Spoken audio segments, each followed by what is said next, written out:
Assalamualaikum warahmatullahi wabarakatuh. Perkenalkan, nama Ari Muhammad Rizky, semester kedua di Universitas Wisma Kencana. Di sini saya akan mereview mata kuliah Hukum Adat. Di sini saya akan mereview kembali tentang materi yang sudah dipresentasikan oleh teman-teman dari kelompok 1 sampai kelompok 8. Yang pertama, kelompok 1 itu membahas tentang bentuk peran masyarakat adat dalam menjaga keseimbangan alam di masa pandemi COVID-19, yaitu upaya permasalahan keseimbangan alam pada masyarakat adat dapat diselesaikan dengan dasar mentaliti masyarakat adatnya melalui hukum adat yang berlaku di masyarakat itu sendiri.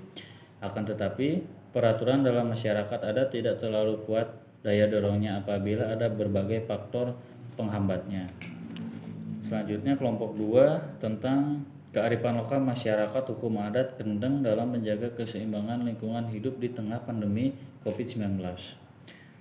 Di masa pandemi COVID-19 ini masyarakat sedulur singkep mulai kesulitan bahan pangan sehingga diberhentikannya pembangunan pabrik semen pada April 2020. Namun saat melakukan aksi itu mereka tetap menerapkan protokol kesehatan seperti jaga jarak dan memakai masker.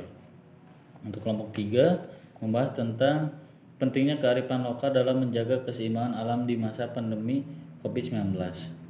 Pentingnya kehidupan lokal dalam menjaga keseimbangan alam di masa pandemi COVID-19. Ketika ada pandemi COVID-19 dengan ada anjuran jaga jarak, maka masyarakat Bali sudah terbiasa untuk menjaga keseimbangan alam dengan melakukan berdiam diri. Pada saat Hari Raya Nyepi, jadi ketika ada larangan pemerintah pusat untuk selalu menjaga jarak atau PSBB, maka Gubernur Bali Wayang Kocer juga mengeluarkan peraturan tersebut.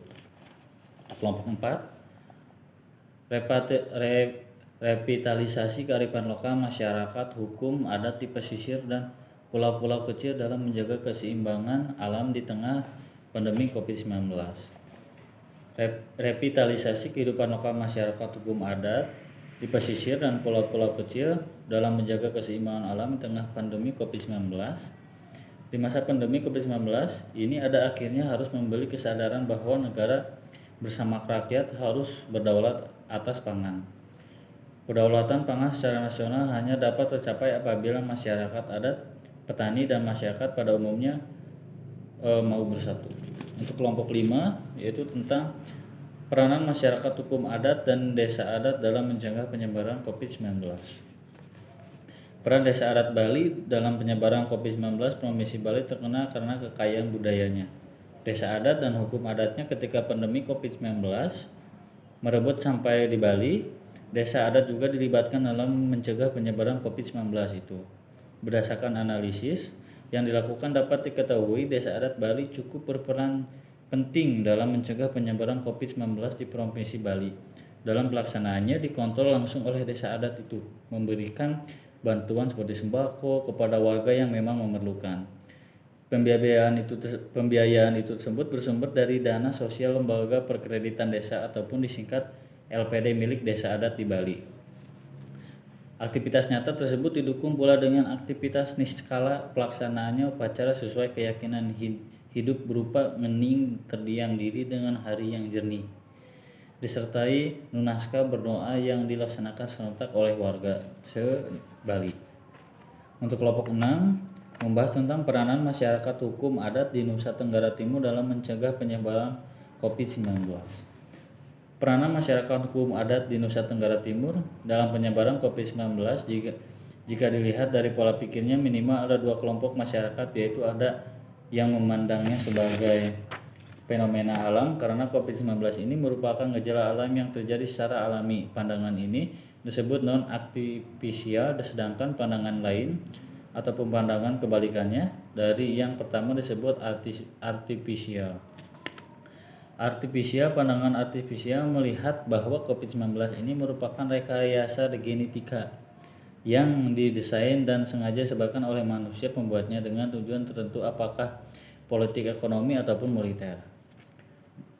Non-artifisial memandang bahwa alam semesta ini harus selalu dijaga keseimbangannya. Jika keseimbangan alam dirusak, maka alam akan mengembalikan keseimbangannya itu dengan alamnya itu sendiri, dengan adanya sendiri. Untuk kelompok 7 itu mengambil judul tentang peran kepemimpinan dan kearifan masyarakat hukum adat dalam penanggulangan COVID-19. Peran kepemimpinan dan kearifan masyarakat hukum adat dalam penanggulangan COVID-19. Robert Kurniawan Ruslak Hamar, kearifan lokal untuk penanggulangan penyakit menular pada masyarakat. Arfak Hatam mengenal karantina, daun sirih, kunyit, jahe merah, jahe putih, lada hitam, dan gula merah. Ritual adat, peran dan kontribusi MAH guna penanggulangan COVID-19 yang sedang melanda dunia Indonesia dan Papua Barat. Maka yang harus dilakukan oleh MAH dengan dorongan pemerintah daerah. Kepemimpinan MAH wajib membuka akses atau ruang bagi berbagai pihak yang berkepentingan dan memiliki otoritas untuk mensosialisasikan berbagai kebijakan berkenaan dengan penanggulangan COVID-19. Yang kedua, berbagai kearifan lokal yang berkontribusi bagi upaya preventif penanggulangan COVID-19 perlu terus dilakukan oleh MAH dikombinasikan dengan kebijakan social distancing dan lain-lainnya. Untuk yang ketiga, MAH didorong terus untuk mengandalkan dan menyediakan bahan pangan lokal yang ada di lingkungan tersebut. Untuk kelompok 8 itu mengambil judul peran masyarakat hukum adat di Maluku Utara dalam mencegah penyebaran COVID-19. Makna COVID-19 bagi orang Maluku Utara ini, dari waktu ke waktu penyebaran COVID-19 ini semakin meluas. Maka berbagai langkah-langkah terutama yang bersifat preventif harus dilakukan dengan melibatkan berbagai pihak, baik itu pemerintahan secara formal maupun pemerintah adat yang berada di kesultanan yang ada di Maluku Utara. Untuk mempresentasikan masyarakat hukum adat Maluku Utara, dinamika yang terjadi dalam penyebaran COVID-19 di Maluku Utara juga begitu cepat sebagaimana yang terjadi di daerah-daerah lainnya. Namun dalam memutuskan penyebaran masing-masing daerah memiliki pendekatan yang bisa saja berbeda-beda, khususnya di Maluku Utara. Selain peran pemerintah daerah, baik di tingkat provinsi maupun kabupaten ataupun kota, elemen paling penting adalah masyarakat hukum adat yang berada di dalam 4 kesultanan tersebut. Mungkin itu saja yang bisa disampaikan. Materi ini bersumber dari Bunga Rampai Asosiasi Pengajar Hukum Adat ataupun disingkat APHA tahun 2020. Mohon maaf bila ada kesalahan dalam penyampaian. Wabillahi taufiq wa hidayah. Wassalamualaikum warahmatullahi wabarakatuh.